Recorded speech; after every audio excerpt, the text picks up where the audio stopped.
ನಮಸ್ಕಾರ ವೀಕ್ಷಕರೇ. CJP protest, ಇಲ್ಲಿ ಸಿಜೆಪಿ ಗೆಲ್ತಾ ಇಲ್ಲ ಬಿಜೆಪಿ ಗೆಲ್ತಾ ಅನ್ನೋ ಒಂದು ಪ್ರಶ್ನೆ ಎಲ್ಲರಿಗೂ ಹುಟ್ಟಿದೆ. ಎಷ್ಟು ಜನ ಹೇಳೋದು ಸಿಜೆಪಿ ಹೋರಾಟಕ್ಕೆ, ಸಿಜೆಪಿ ಹೋರಾಟ ಅನ್ನೋದಕ್ಕಿಂತ ಯುವಕರ ಹೋರಾಟಕ್ಕೆ ಬೆಲೆ ಸಿಕ್ತು, ಧರ್ಮೇಂದ್ರ ಪ್ರಧಾನ್ ಅವರು ರೆಸಿಗ್ನೇಷನ್ ಕೊಟ್ರು ಅಂತ ಇವತ್ತು ಇಷ್ಟು ಮೀಡಿಯಾಗಳು ತೋರಿಸ್ತಾ ಇದೆ. ಆದ್ರೆ ರಿಯಾಲಿಟಿ ಯೋಚನೆ ಮಾಡೋದಾದ್ರೆ ಇಲ್ಲಿ ಬಿಜೆಪಿ ಅವರ ಫ್ಯೂಚರ್ ಪ್ಲಾನ್ಗೋಸ್ಕರ ಒಂದು ತಲೆದಂಡ ಆಯ್ತು ಅಷ್ಟೇ. ಆದ್ರೆ ಗೆದ್ದಿದ್ದು ಬಿಜೆಪಿನೇ. ಯಾಕೆ ಅನ್ನೋದಾದ್ರೆ ಈ ತರ ಇನ್ಸಿಡೆಂಟ್ಗಳು ಮುಂದೆ ನಡೀಬಾರದು ಅನ್ನೋದಕ್ಕೆ ಪ್ರಿಕಾಷನ್ ತಗೊಳ್ಳೋದಕ್ಕೆ ಅವ್ರಿಗೊಂದು ಐಡಿಯಾ ಸಿಕ್ತು. ಅದ್ರ ಜೊತೆಗೆ ಇನ್ನ ಬೇರೆ ಬೇರೆ ಪ್ಲಾನ್ ಏನಿತ್ತು ಬಿಜೆಪಿ ಎಕ್ಸಿಕ್ಯೂಷನ್ ಮಾಡೋದಕ್ಕೆ, ಅದಕ್ಕೆ ಆಪೋಸಿಟ್ ಯಾರ್ಯಾರು ಬರ್ತಾರೆ ಅನ್ನೋ ವಿಷಯಗಳನ್ನ ತಿಳ್ಕೊಬೇಕಾಯ್ತು.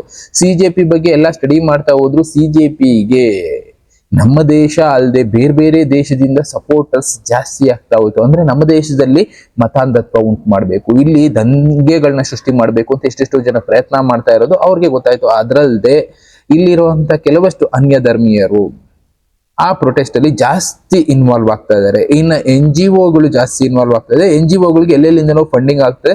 ಇವನ್ ಬಾಂಗ್ಲಾದೇಶಿಂದ ಕೂಡ ಫಂಡಿಂಗ್ ಆಗ್ತಾ ಇದೆ ಅಂತ ಕೂಡ ಹೇಳಿದ್ರು. ಅದಾದ್ಮೇಲೆ ಪಾಕಿಸ್ತಾನದಿಂದ ಫಂಡಿಂಗ್ ಆಗ್ತಾ ಇದೆ. ಸಿಜೆಪಿ ಪ್ರೊಟೆಸ್ಟರ್ಸ್ ಅಂತ ಕರೆಸ್ಕೊಳ್ತಾರಲ್ಲ, ಅಲ್ಲಿದ್ದರಲ್ಲಿ ಜಾಸ್ತಿ ಸ್ಟೂಡೆಂಟ್ಸ್ಗಿಂತ ಜಾಸ್ತಿ ಬೇರೆ ಬೇರೆ ಪೊಲಿಟಿಕಲ್ ಪಾರ್ಟಿ ಕಾರ್ಯಕರ್ತರಿದ್ರು. ಇದೆಲ್ಲ ಕೂಡ ತಿಳಿದಂತ ಬಿಜೆಪಿ ಸರ್ಕಾರ ಏನ್ ಮಾಡ್ತು, ಇದನ್ನ ಹೀಗೆ ಬಿಟ್ರೆ ಫ್ಯೂಚರ್ ಅಲ್ಲಿ ಇದರಿಂದ ಇಂಪ್ಯಾಕ್ಟ್ ಆಗೇ ಆಗುತ್ತೆ, ಇವ್ರನ್ನೆಲ್ಲ ಕಟ್ಟಾಕೋ ಕೆಲಸ ಮಾಡ್ಬೇಕು. ಸದ್ಯಕ್ಕೆ ಒಂದು ತಲೆದಂಡ ಆದ್ರೂ ಪರವಾಗಿಲ್ಲ, ಮುಂದೆ ಅದನ್ನ ನಾವು ನಿಭಾಯಿಸ್ಕೋಬಹುದು ಅಂತ ಒಂದು ಯೋಚನೆ ಮಾಡಿನೇ ಒಂದು ತಲೆದಂಡ ಆಯ್ತು. ಧರ್ಮೇಂದ್ರ ಪ್ರಧಾನ್ ಅವರು ನಾನು ರಾಜೀನಾಮೆ ಕೊಡ್ತಾ ಇದ್ದೀನಿ ಅಂತ ಹೇಳಿದ್ರು. ರಾಜೀನಾಮೆ ಕೊಟ್ರು.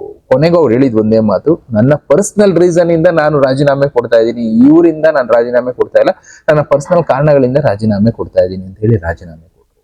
ಆದ್ರೂ ಬಿಜೆಪಿನೇ ಗೆಲ್ತು. ಯಾಕೆ ಅನ್ನೋದಾದ್ರೆ ಇಲ್ಲಿ ಹೇಳ್ತೀನಿ ನೋಡಿ. ಬಿಜೆಪಿ ಅಜೆಂಡಾ 2026ರಲ್ಲಿ ಈ ಕೀ ಬಿಲ್ಗಳನ್ನ ಪಾಸ್ ಮಾಡ್ಬೇಕಾಗಿದೆ.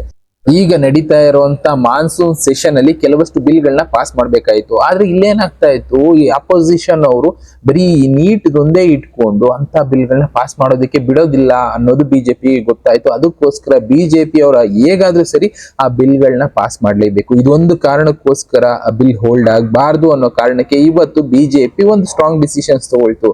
ಸಿಜೆಪಿ ಜಿರಳೆಗಳಿಗೆ ಎದುರಿ ಇಲ್ಲಿ ಡಿಸಿಷನ್ಸ್ ತಗೊಂಡಿಲ್ಲ. ಮನಸ್ಸು ಮಾಡಿದ್ರೆ ಸಿಜೆಪಿ ಖಾಲಿ ಮಾಡಿಸೋದು, ಚಿಟ್ಕೆ ಹೊಡೆಯೋದ್ರಲ್ಲಿ ಖಾಲಿ ಮಾಡಿಸ್ಬೋದು, ಅದು ಬಿಜೆಪಿಗೆ ದೊಡ್ಡ ವಿಷಯ ಅಲ್ಲ. ಆದ್ರೆ ಅಲ್ಲಿದ್ದೇನು ಬೇರೆ ಪೊಲಿಟಿಕಲ್ ಪಾರ್ಟಿಗಳು ಇದ್ರ ಜೊತೆ ಇನ್ವಾಲ್ವ್ ಆಗಿರೋದು ಅವ್ರಿಗೆ ಗೊತ್ತು. ಅಂತ ಪೊಲಿಟಿಕಲ್ ಪಾರ್ಟಿಗಳಿಂದ ಇಲ್ಲಿ ಬಿಲ್ ಪಾಸ್ ಮಾಡೋ ಟೈಮ್ಲಿ ಕೆಲವಷ್ಟು ಕ್ಲಾಶಸ್ ಆಗೋ ಚಾನ್ಸಸ್ ಇರುತ್ತೆ. ಅದಕ್ಕೋಸ್ಕರ ಯಾವುದೇ ರೀತಿ ಕ್ಲಾಶಸ್ ಮಾಡ್ಕೊಳ್ಳೋದಕ್ಕೆ ಇಷ್ಟಪಡ್ಲಿಲ್ಲ ಬಿಜೆಪಿ. ಇವತ್ತು ಈ ಬಿಲ್ಗಳನ್ನ ಪಾಸ್ ಮಾಡೋದಕ್ಕೆ ಸಿದ್ಧ ಮಾಡ್ಕೊಳ್ತಾ ಇದೆ. ಅದ್ರಲ್ಲಿ ಮೇನ್ ಆಗಿ ಇನ್ಕಮ್ ಟ್ಯಾಕ್ಸ್ ಅಮೆಂಡ್ಮೆಂಟ್ ಬಿಲ್ ಒಂದಿದೆ. ಇದೆಲ್ಲ ಟೋಟಲ್ ಆಗಿ 7-8 ಬಿಲ್ ಪಾಸ್ ಮಾಡೋದಕ್ಕೆ ರೆಡಿ ಮಾಡ್ಕೊಂಡಿದೆ. ಅದರಲ್ಲಿ ಸುಪ್ರೀಂ ಕೋರ್ಟ್ ಜಡ್ಜ್ಗಳನ್ನ ಇನ್ಕ್ರೀಸ್ ಮಾಡೋದು ಕೂಡ ಇನ್ಕ್ಲೂಡ್ ಆಗಿದೆ. 33ರಿಂದ 37 ಜಡ್ಜ್ಗಳನ್ನ ರೈಸ್ ಮಾಡೋದಕ್ಕೆ. ಅದ್ರ ಜೊತೆಗೆ ಇನ್ನ ಕೆಲವಷ್ಟಿದೆ. ಮೇನ್ ಆಗಿರುವಂತ ಬಿಲ್ ಬಂದು FCRA ಬಿಲ್. ಏನಿದು FCRA ಬಿಲ್ ಅಂದ್ರೆ, ಎಷ್ಟೋ ಸಲ ನೀವು ನೋಡಿರ್ತೀರಾ, ಫಾರಿನ್ ಕರೆನ್ಸಿ ಅನ್ನೋದು ನಮ್ಮ ದೇಶಕ್ಕೆ ಈಸಿಯಾಗಿ ಬರ್ತಾ ಇತ್ತು. ಎಷ್ಟೋ NGOಗಳಿದಾವೆ ರೀಸೆಂಟ್ ಆಗಿ ಅಂತ ಬಿಲ್ಗಳನ್ನ ಪಾಸ್ ಮಾಡ್ತಾ ಇದ್ದಾರೆ. ನಮ್ಮ ಇಂಡಿಯಾ ಭಾರತ ದೇಶದಲ್ಲಿ ಸುಮಾರು ಒಂದು 3000ಕ್ಕೂ ಜಾಸ್ತಿ ಫಾರಿನ್ ಫಂಡ್ ಇಂದ ರನ್ ಆಗುವಂತ ಟ್ರಸ್ಟ್ಗಳು, NGOಗಳಿದಾವೆ. ಇವುಗಳ ಕೆಲಸ ಏನು ಅಂದ್ರೆ, ಅಲ್ಲಿಂದ ಬರೋ ಫಂಡ್ ಅಲ್ಲಿ ಲವ್ ಜಿಹಾದ್ ಕ್ರಿಯೇಟ್ ಮಾಡೋದು, ಮತಾಂಧತ್ವ ಕ್ರಿಯೇಟ್ ಮಾಡೋದು, ಇನ್ನ ಜಾತಿ ಕನ್ವರ್ಷನ್ ಮಾಡೋದು. ಅದರಲ್ಲೂ ಕ್ರಿಶ್ಚಿಯಾನಿಟಿ ಫಂಡ್ಗಳು ತುಂಬಾನೇ ಇದಾವೆ. ಇದಕ್ಕೆ ಎಷ್ಟೋ ಫಂಡ್ ಬರ್ತಾ ಇರತ್ತೆ. ಇನ್ನ ಲಾಸ್ಟ್ ಟೈಮು ಟ್ರಂಪ್ ಅವ್ರು ಕೂಡ ಒಂದು ಮಾತನ್ನು ಹೇಳಿದ್ರು, ನಾವು ಕೂಡ ನಮ್ಮ ದೇಶದಿಂದ ಸ್ವಲ್ಪ ಫಂಡ್ ನ ಕಳ್ಸಿದೀವಿ, ಎಲೆಕ್ಷನ್ ನಲ್ಲಿ ಬಿಜೆಪಿ ಅಪೋಸಿಟ್ ಆಗಿ ಅನ್ನೋದಕ್ಕೆ ಅವ್ರಿಗೆ ಏನ್ ಬೇಕೋ ಅದನ್ನ ಮಾಡಿಸ್ಕೊಳ್ಳೋದಕ್ಕೆ ಕಳ್ಸಿದೀವಿ ಅಂತ ಹೇಳಿದ ಎಷ್ಟೋ ಆರ್ಟಿಕಲ್ಗಳು ಇಲ್ಲಿ ಕಾಣಿಸ್ತಾ ಇರ್ಬೋದು. $21 million through NGO to India for election, they were trying to get someone else elected. US ಇಂದ ಈ ತರ $21 million ಬಂದಿತ್ತು ಅನ್ನೋ ಒಂದು ಕಥೆಗಳು ಹರಿದಾಡ್ತು ಅನ್ನೋದಕ್ಕಿಂತ ಸತ್ಯ ಇದ್ದೇ ಇರ್ತವೆ. ಅದನ್ನ ಬಿಟ್ಟು ಮಾತಾಡೋದಾದ್ರೆ ಇದಕ್ಕಿಂತ ಮೀರಿದ ಫಂಡ್ಗಳು ಬರ್ತಾ ಇತ್ತು.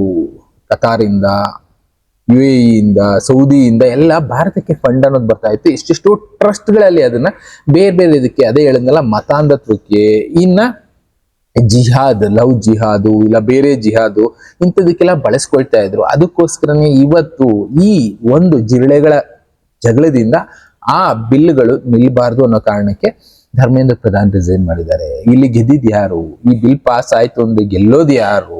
ಬಿಜೆಪಿನೇ ಗೆಲ್ಲೋದು. ಅದನ್ನ ಅರ್ಥ ಮಾಡ್ಕೊಳ್ತೀವಿ ಬಿಜೆಪಿ. ನಾವು ಇದಕ್ಕೋಸ್ಕರ ಅದನ್ನ ನಿಲ್ಸೋದೇ ಬೇಡ. ಮೇನ್ ಆಗಿ ಫಾರಿನ್ ನಿಂದ ಯಾವುದೇ ಫಂಡ್ ಈಗ ಮುಂದೆ ಬರಬೇಕು ಅಂದ್ರೆ ಡೆಲ್ಲಿನಲ್ಲಿ ಒಂದು ಬ್ರಾಂಚ್ ಇರುತ್ತೆ. ಆ ಬ್ರಾಂಚ್ ಥ್ರೂನೇ ಅಂದ್ರೆ ಯಾವುದೇ ಅಮೌಂಟ್ ಬರಬೇಕು ಅಂದ್ರೂ ದೊಡ್ಡ ಅಮೌಂಟ್ಗಳು ರಿಸರ್ವ್ ಬ್ಯಾಂಕ್ ಥ್ರೂನೇ ಬರಬೇಕಾಗುತ್ತೆ.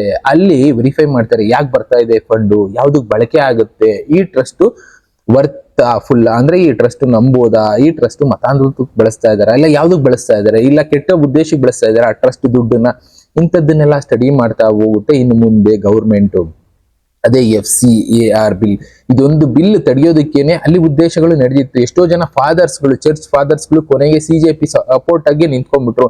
ಅದನ್ನ ಬಿಟ್ಟು ಎಷ್ಟೋ ಅನ್ಯ ಧರ್ಮೀಯರು ಕೂಡ ಸಪೋರ್ಟಿವ್ ಆಗಿ ನಿಂತ್ಕೊಂಡ್ರು. ಕಾರಣ ಬಂದು ಫ್ಯೂಚರ್ ಅಲ್ಲಿ ಮತಾಂತರ ಆಗೋದಿಲ್ಲ.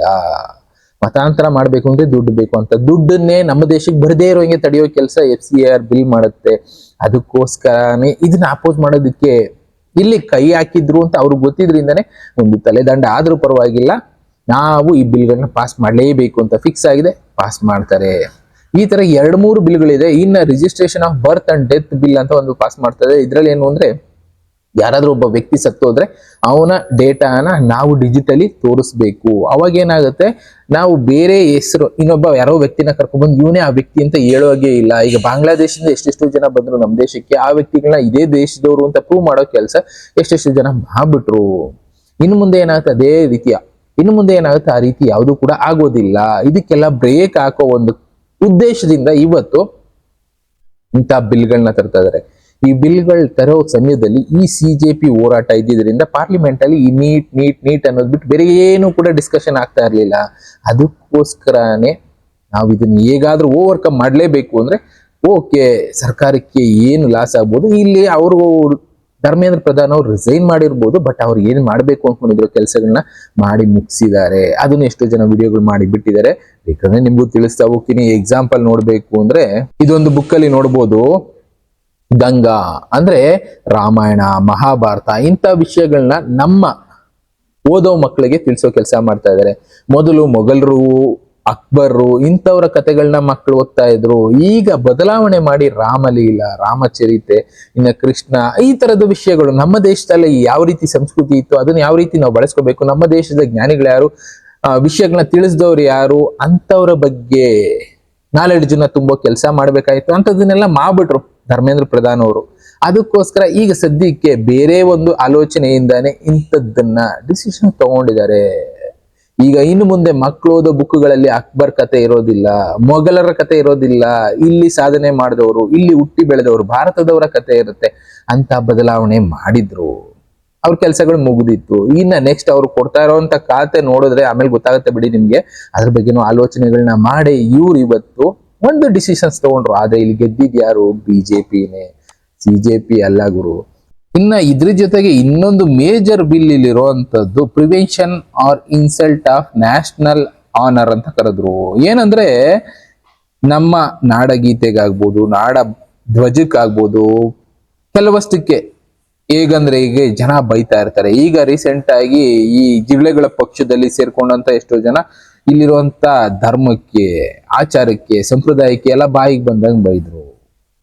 ಜೊತೆಗೆ ಇಲ್ಲಿನ ಸರ್ಕಾರದವ್ರಿಗೂ ಬೈದ್ರು, ಬೇರೆ ಬೇರೆ ರೀತಿ ಆಡ್ಕೊಂಡ್ರು, ಡ್ರಾಯಿಂಗ್ಗಳನ್ನ ಮಾಡಿದ್ರು, ತೋರ್ಸಿದ್ರು, ಅವಮಾನ ಆಗುವಾಗೆ ಕ್ರಿಯೇಟ್ ಮಾಡಿದ್ರು. ಅಂತದನ್ನೆಲ್ಲ ಮುಂದೆ ಮಾಡಿದ್ರೆ ದೊಡ್ಡ ಮಟ್ಟದ ಶಿಕ್ಷೆ ಆಗುತ್ತೆ. ಅಂತ ಒಂದು ಬಿಲ್ನ ಕೂಡ ತರ್ತಾ ಇದಾರೆ. ಇದು ಮೇಜರ್ ಆಗಿರುವಂತದ್ದು. ಇನ್ನು ಮುಂದೆ ಹೇಗಂದ್ರೆ ಹಾಗೆ ನಮ್ಮ ದೇಶಗಳ ಬಗ್ಗೆ ಮಾತಾಡೋಂಗಿಲ್ಲ. ಎಲ್ಲಂದ್ರಲ್ಲಿ ಒಂದು ವ್ಯಾಲ್ಯೂ ಏನಿದೆ ದೇಶಕ್ಕೆ ಅದನ್ನ ಉಳಿಸ್ಕೋಬೇಕು ಅನ್ನೋದನ್ನ ಒಂದು ಬಿಲ್ ಅಲ್ಲಿ ಪಾಸ್ ಮಾಡೋ ಕೆಲಸದಲ್ಲಿ ಇದ್ದಾರೆ. ಈಗ ಸಿಂಪಲ್ ಆಗಿ ನೋಡಿ, ಈ ಬಿಲ್ಗಳೆಲ್ಲ ಪಾಸ್ ಆಯ್ತು ಅಂದ್ರೆ ಯಾರಿಗ್ ಬೆನಿಫಿಟ್? ನಮಗ್ ಬೆನಿಫಿಟ್ ಆಗುತ್ತೆ. ಆದ್ರೆ ಬೇರೆ ದೇಶದವ್ರ ಕೈಯಾಗ ಅಳ್ಳಾಡಿಸ್ತಾ ಇದ್ರಲ್ಲ, ಮುಂದೆ ಅಳ್ಳಾಡ್ಸೋದಕ್ಕೆ ಆಗೋದೇ ಇಲ್ಲ. ಈ ದೇಶದಲ್ಲಿ ಏನೇ ಮಾಡ್ಬೇಕು ಅನ್ನೋದು ದುಡ್ಡು ಬೇಕಲ್ಲ. ದುಡ್ಡು ಕೊಡದೆ ಜನ ಯಾರು ಬರೋದಿಲ್ಲ.